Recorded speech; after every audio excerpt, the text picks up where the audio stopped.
Hello, my name is Andrew Tangara. I'm a master's student in computer science at the Australian National University, and this presentation is about my master's research project, which title is called the Gaussian Boson Sampling Complexity. And Gaussian Boson Sampling is a quantum computational model. Um, and in my project here, I'm generally trying to probe in more detail of how complex it is to simulate Gaussian boson sampling using classical computer. Um, Therefore, that being said, this topic lies in the intersection between computer science and quantum physics. But throughout the presentation, I am going to explain everything in a more intuitive manner. All right, so let's get started. So first, I would like to talk about computation. So the notion of computation originates in the early 1900s after mathematician David Hilbert poses this problem called the Entscheidungsproblem, which is or essentially decision problem, which basically is a problem of whether there exists a mechanical procedure to determine if a mathematical statement is true or false within a certain formal axiomatic system. And this mechanical procedure is later known as algorithm. Um, and lots of mathematicians came up with computational model to formalize this notion of algorithm. Among them are the Turing machine by Alan Turing, the guy in the top photograph. Um, Another would be the lambda calculus by Alonzo Church, the guy in the middle photograph, and also the recursive function by Kurt Gödel, guy in the bottom photograph. And although all of the computational models that I just mentioned are provably equivalent, probably the most popular one is Alan Turing's Turing machine. So it's illustrated here on the right-hand side of this slide. And essentially what it does is that it has a bunch of a set of instruction, a finite set of instruction rather, that manipulate 0 and 1 symbols on a bi-infinite string.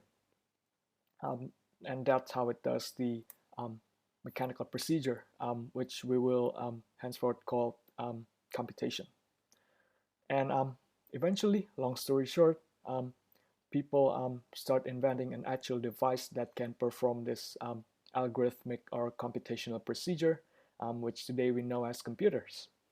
And with that, the computers has a lot of application as well in sciences or otherwise, and people also start asking more interesting questions, such as if there exists, if how complex a problem is characterized by how long it takes for a computer to solve that problem, and if there exists different mechanical process, whereas we can implement more efficient computers, and if all physically realizable computers are roughly equivalent.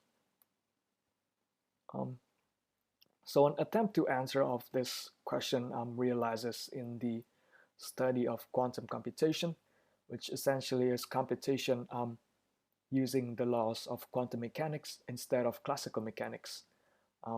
And it has been very popular and has been progressing a lot, especially in the past few years. And it has a lot of applications as well, such as for optimization, machine learning, and chemistry simulation. And also, it also has been receiving a lot of attention from governments and private sectors as well. And with that, lots of funding. And there are also lots of ways to implement this quantum computation. And one way is by using light to propagate quantum information, and which is known as optical quantum computation. And interestingly, very recently, back in December 2020, a group of scientists from USDC China has claimed to have performed an optical quantum computational experiment that will take millions of years for classical computer to simulate it. And the optical quantum computational model that they use is called the Gaussian boson sampling model. So although I just mentioned many potentials of quantum computation, but I have not really explained what quantum computation is and how is it defined, So that's the first thing I'm going to talk about in this presentation. And then I'm going to do an introduction on boson sampling, which is the prototypical model of Gaussian boson sampling, or GBS for short. And then I'm going to do a quick intro on Gaussian boson sampling. And then the last 3 sections, I'm going to talk about models and algorithms that I formulated in my project to investigate the complexity of GBS in more detail. All right, so first I'd like to compare between classical and quantum computation.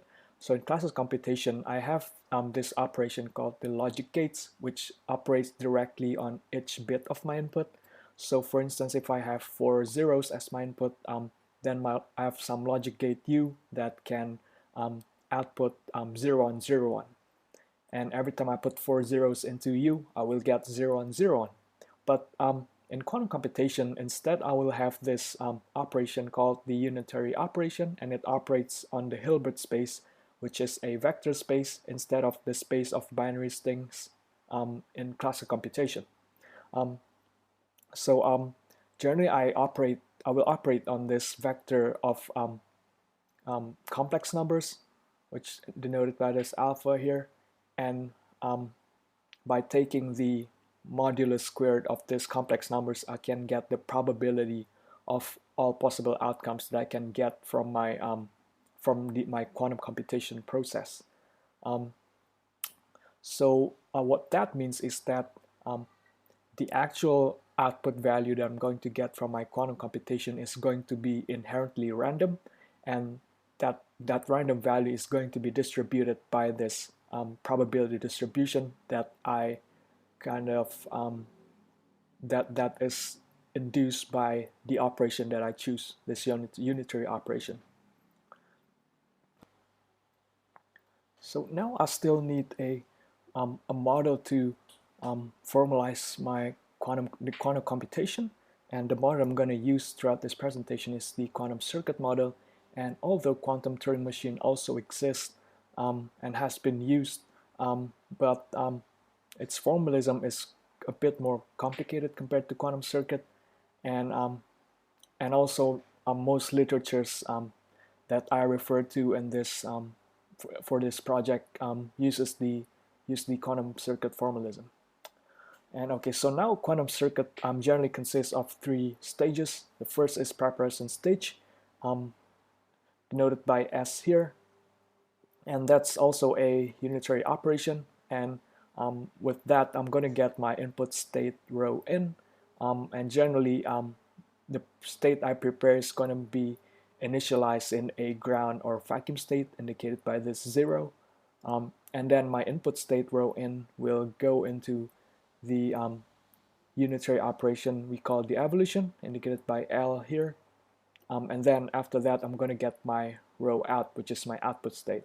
And this rho out induces the probability that I mentioned before. And after that, I do a measurement to sample from that probability and get an actual outcome. And these measurements are called E. And this is quite unusual compared to classical computation, because the measurement in quantum computation and classical computation, does not change the state of a system, whereas in quantum computation, the measurement changes the state of the system. Also, this circuit representation here in the lower left-hand side of the slide, it has a size of m modes, and that's essentially how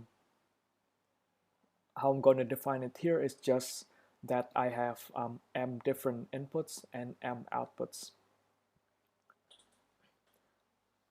Now, to talk about whether quantum computation is more powerful compared to classical computation, we need to resort to a different theory, which is the computational complexity theory, and or simply complexity theory. And complexity theory is essentially about classes of problems that can be efficiently solved using a certain computational model. And for instance, the class BQP here is the class of problems that can be efficiently solved using universal quantum computer. And contained within it, the class BPP here is the class of problems that can be efficiently solved using probabilistic classical computers, and it is considered usually considered to be the class of problems that the bound of classical computation. And although BPP is contained within BQP, it's not known whether BQP is equal to BPP, and that's still an open problem that essentially asks whether quantum computation can be more powerful compared to classical computation. Okay, so there's that, but there's some problem with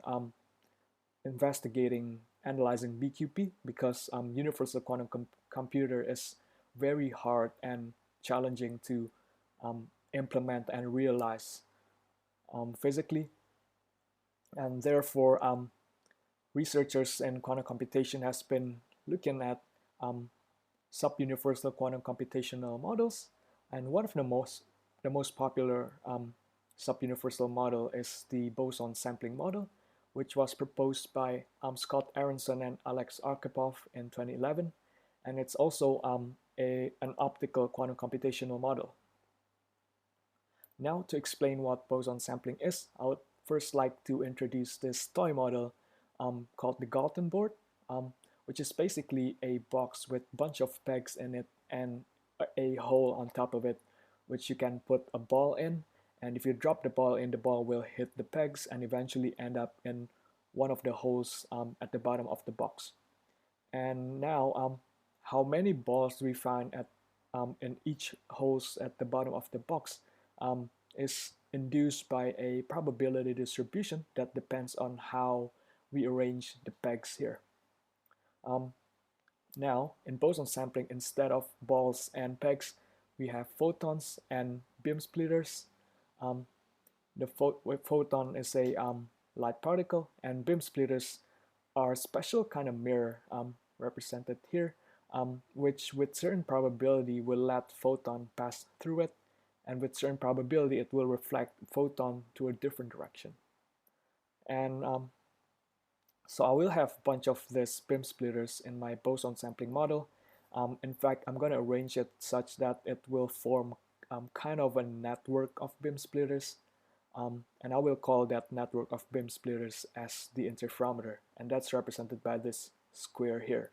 And then I will put big N single photons into my interferometer, and at the output I will have detectors that counts the number of photons that I have in each of my output mode. And this is the circuit representation of boson sampling. So this L is a unitary operation representing the interferometer, and usually here in boson sampling and in all of the models that I'm going to talk about throughout this presentation, we only going to consider collision-free state output, and what that means is that I'm going to only consider measurements where where I see either 0 or 1 photon in each output mode, and the number of those photons going to be the number of photons I'm going to detect in my output is going to be equal to the number of photons that goes into my interferometer. Okay. So that's the kind of like the assumption that we have. And okay, so generally this interferometer is easy to implement, or it's probably more accurate to say that it's readily available for experiments. Although approximating the outcome probability of boson sampling is sharply hard, and that's a very hard class of complexity class that's represented by the outermost circle here with this p superscript sharp p, and it contains BQP and a bunch of other complexity classes. And the reason why approximating the outcome probability of boson sampling is sharply hard is because I can write the outcome probability of boson sampling as an expression that is proportional to this permanent function expressed here, and the permanent function here is a function that takes matrix as an argument, and under two plausible conjectures called the permanent anti-concentration conjecture and the permanent of Gaussian conjecture, um, it was argued by Aronson and Arkhipov that approximating this modulus squared of permanent function is sharply hard, which means that if I can approximately um, simulate boson sampling using a classical computer efficiently, then I can approximate this modulus squared of permanent um, using a BPP NP algorithm. And therefore, I can solve this sharply hard problem in the BPP superscript NP class. And as a consequence of this, a polynomial hierarchy collapse will happen. And that will go against a very fundamental assumption in computational complexity theory. Therefore, classical simulation of boson sampling in polynomial time is considered to be very unlikely. Therefore, if I can perform a boson sampling experiment, then I can demonstrate the power of quantum computation over classical computation. But there's still one problem, because generating single photon can only be done probabilistically as of now. And so if I want to generate k of them simultaneously, and say, for instance, if the probability of me generating a single photon is 0.7, and I want to generate k of them, then the probability of me generating that is 0.7 to the power of k. And as k gets very large, then that probability will get very small. So for instance, if I want to generate 10 photons simultaneously, that probability will be 0.07 and gets smaller very quickly after that. So as a response to this problem, Gaussian boson sampling is invented. And Gaussian boson sampling, instead of having single photon inputs, instead I have squeeze state inputs.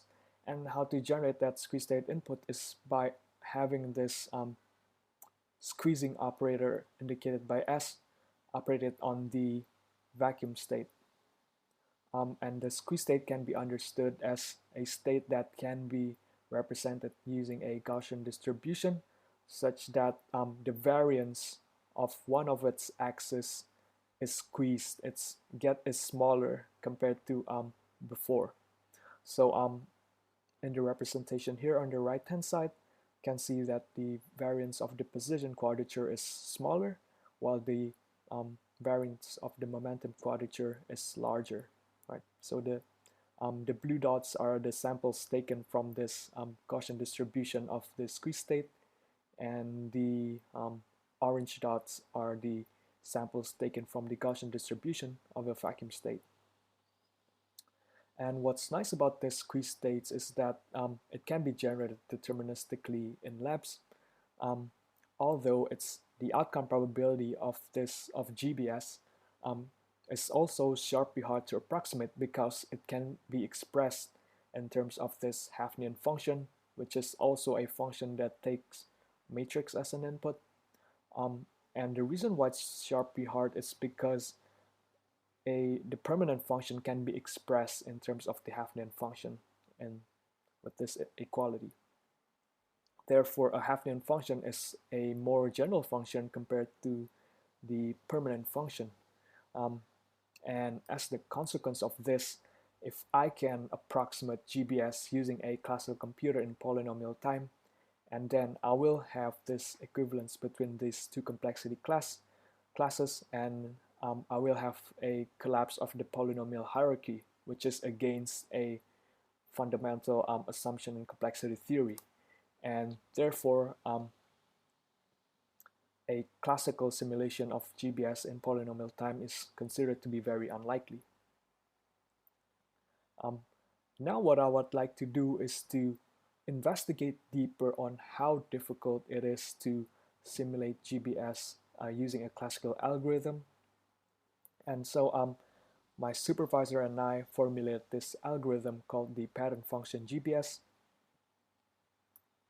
And what this algorithm does is basically I replace the photon counting measurement of the GBS with homodyne measurement indicated by this EQ. And out of this homodyne measurement, I will get, instead of integers, a real number. And I indicate that real number by Q here. And if I put that real number into this function f subscript k, which is the pattern function, hence the name of the algorithm, and if I take the integral of that, then I can get the probability of the photon count. So therefore, the probability of photon count from this homodyne measurement and then pattern function is equal to the GBS probability. Therefore, this probability is also sharply hard, and it's sharply hard to compute this integral. But in pattern function GBS, I can instead use an approximation. So if I have a finite number of result from my homodyne measurement, which I will call homodyne samples. So if I have big N homodyne samples and I put those samples inside the pattern function and take the average of them instead of integral, then I can get my approximation. So this is one of the simulations that I ran, and this graph shows the error of my simulation, rather the error of the approximated probability, and in terms of standard deviations, which are the dotted lines, and distance between the approximation and the true values, which are just the absolute value of one of the difference. And okay, so what I found here is that if I have a GBS with more number of modes with a larger system, then my error decreases more slowly. So here the red lines represent my the error of my approximation for 10 modes GBS, and the green one is 8 modes, the orange one 6 mode, and the blue one 4 modes. And it's clear here that the error reduces slower for larger system. And this other result also agrees with the previous result, but this one shows how many homodyne data do I need to achieve a certain standard deviation. And so for instance, I'm gonna pick one of them. If I have a mode system and I want to achieve a 0.1 standard deviation, then I will look at this purple line here. Then I will need about 7,000 or 8,000 data. Whereas if I have a system of 10 modes and I want to achieve 0.1 standard deviation, I need about 20,000 data. And for 12 modes, about 54,000. And for system larger than that, I will need more than 100,000 data. And that's the reason why it's not showing here on this plot. All right, but this is only an approximation for a single outcome probability. So for this one in particular, is the probability of not having any photon in any of the output. So that's one outcome probability. But I will have other possibility of outcome measurement, and naturally to approximate GBS, I will need to approximate the whole distribution. So that's the next thing that I would like to do. And here I'm going to use the total variation distance instead, which is this formula here, as it has been used in the Anderson and Arkhipov paper and in the original GBS paper, just this paper here. Although computing the outcome probability from GBS is sharply hard, as we have gone through before. But luckily here I can use a statistical method, which by using the central limit theorem, I know that the distribution of my approximation here is distributed according to Gaussian distribution, with its mean being the true GBS probability here, and its standard deviation some epsilon here. And I can compute the standard deviation easily. And so with this finding, therefore can I can compute the probability of the error of my approximation being above a certain value, and that value is represented by this C here. And the proportion of outcome probabilities, approximate outcome probabilities with error larger than C is bounded by this gamma. If I can satisfy this inequality down here, and so to satisfy this inequality here, I have to get my standard deviation to be sufficiently low so that this inequality at the bottom can be satisfied, which as a consequence, I can have a guarantee that this inequality at the top is satisfied. So using this condition, I can bound the error of my approximation, and with this condition, I can guarantee my simulation to have a bounded error. So that's what I did, and this is the result of my simulation, and I'm simulating all the probabilities for collision-free output states with two photons.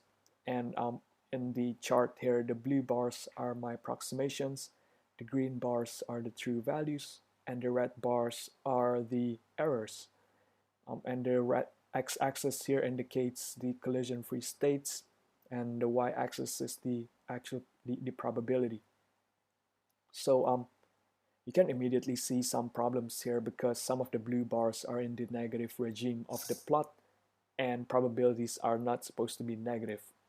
So this is still an open problem for this algorithm, where one should find a condition that when that condition is satisfied, we can guarantee that all the probabilities are non-negative, although that's not the case here, obviously. But what I have achieved here is that I can bound the error of my approximation. So what I've concluded so far from this pattern function GBS simulations and analysis is that simulating GBS using this algorithm is hard and will take very long time, especially if I have a system of larger size, whereas so far I probably simulated up to 20 modes system, and for a system larger than that, it will obviously be way more difficult. But also so far, what I've been simulating is an ideal GBS experiment, which incurs no noise whatsoever.